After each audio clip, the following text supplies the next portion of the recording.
মোহরা দিতে হবে সম্ভাষণ অশ্রুসিক্ত নয়নে ভাঙা হৃদয়ে তাই জানাই বিদায়ী অভিনন্দন।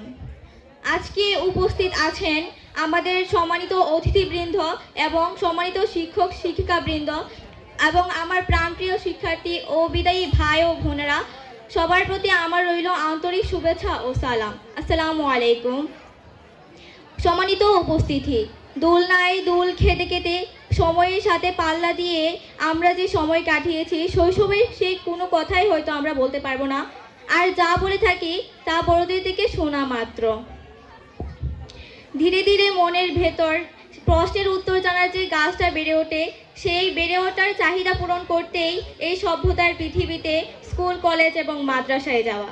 যদিও একজন সন্তানের প্রকৃত শিক্ষক হলো তার পিতামাতা এবং শিক্ষা প্রতিষ্ঠান হলো তার পরিবার, কিন্তু পিতামাতা খুব শীঘ্রই একজন সন্তানের শিক্ষার ভার নিতে হয় এক শিক্ষক শিক্ষিকাকে।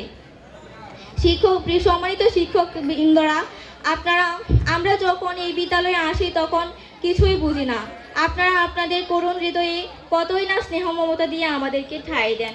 মনে হয় না আমরা এই বিদ্যালয়ে এই নতুন পরিবার থেকে পৃথক হয়েছি, মনে হয় যেন আমরা একটা নতুন পরিবার পেয়েছি। আর যে কথাটা বলবো সেই কথাটা হচ্ছে, আজকে খুব দুঃখ পরাক্রান্ত মন নিয়ে বলতে হচ্ছে, আজকে আমাদের প্রিয় বড় ভাই বোনেরা যারা এবার এসএসসি পরীক্ষাটি দিবে তাদের আজকে বিদায়।